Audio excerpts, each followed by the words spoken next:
welcome to Naked at Work.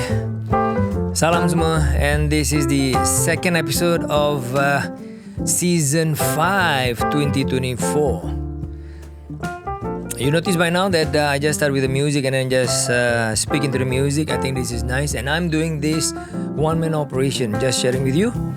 I have my Rodecaster Pro 2 here in front of me, my camera, and then the monitor, and then my iPad where I put my notes, what I want to talk about.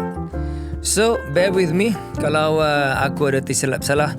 But anyway, I'm just want to share that for one-man operation, you can still do a video podcast. This is what you call a headshot. Okay, today, I want to discuss or share about the pointers of building wealth. So, it's 2024 and aku percaya ramai yang korang dah buat korangnya New Year resolution. And I really doakan yang korang akan keep to your resolution and achieve your goals and your target to be a better person, to be richer, to be smarter, to be whatever that you wish to be, inshallah. So, building wealth. I think a lot of us already know these pointers. They are pretty basic actually. But how basic they may be, there are certain things yang cakap lagi mudah daripada buat. Alright? Let's go on point by point. Okay, number one, we want to build wealth. Of course, kita mesti ada revenue. Revenue bermakna kitanya gaji. So, kalau nak gaji, kita mesti kerja lah. Right?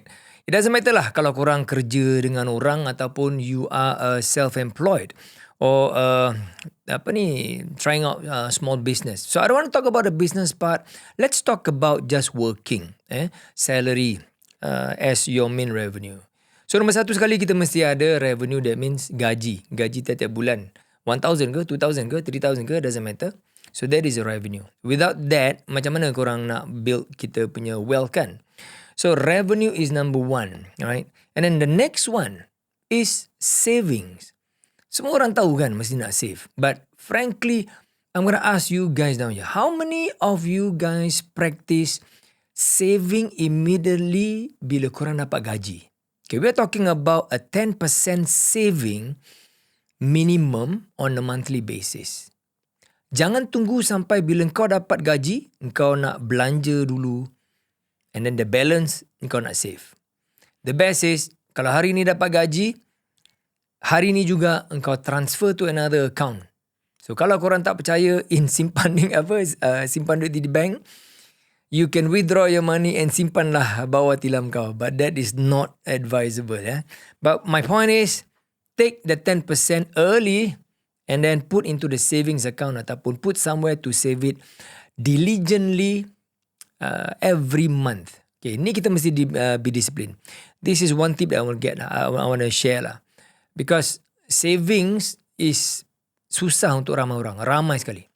There are only like a few people yang very discipline. Walaupun diorang ada duit banyak, tapi saving is a discipline number one diorang buat. So jangan lupa save your gaji 10% minimum every month, and that is the first thing to do. Now after you save kan, kalau satu bulan kau boleh simpan $100, that's $1,200 a year that you can save.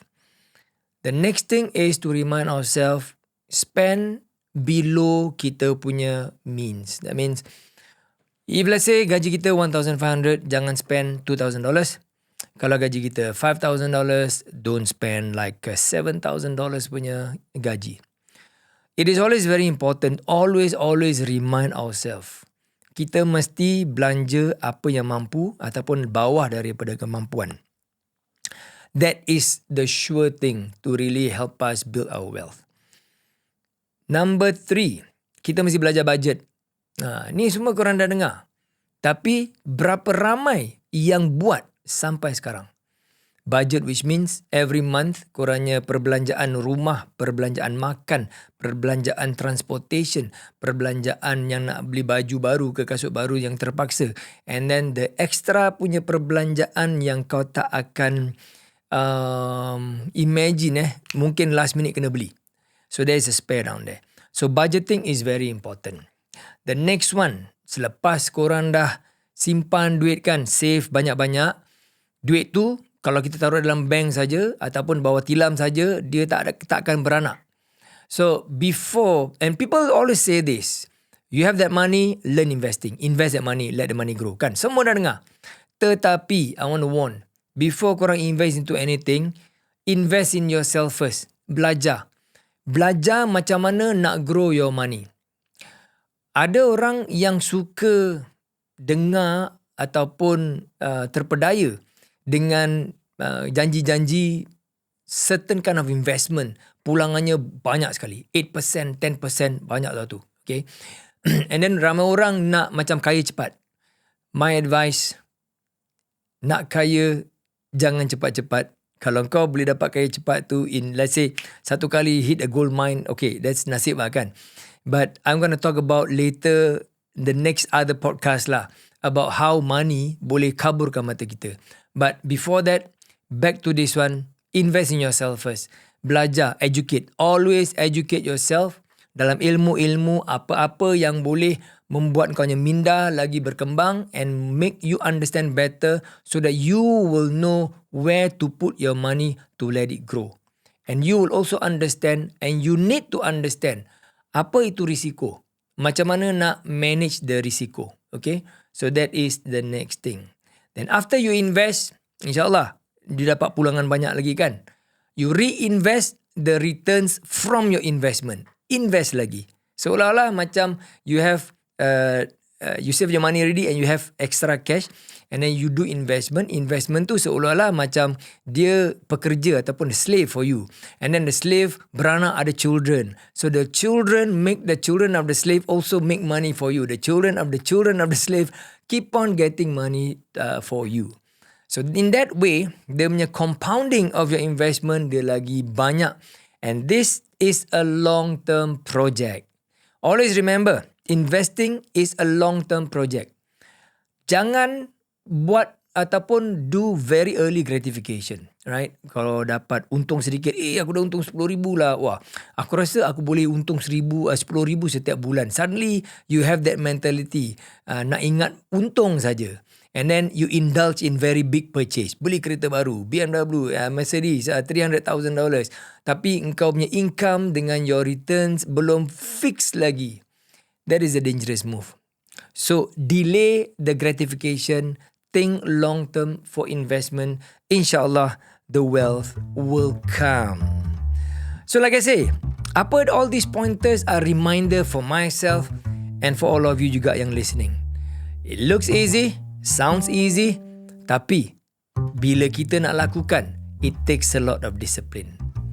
So remember, disiplin diri kita, jangan kita terjerumus dalam perangkap duit. Sebab duit ada jin. I will talk about it next time. And before we end this podcast, aku nak share lah dengan korang kata-kata naked at work yang kita boleh fikirkan. I call it the naked at work, words of wisdom. Okay? Nak kaya, bebaskan dari hutang dulu. Think about that. See you next time. Bye-bye for now.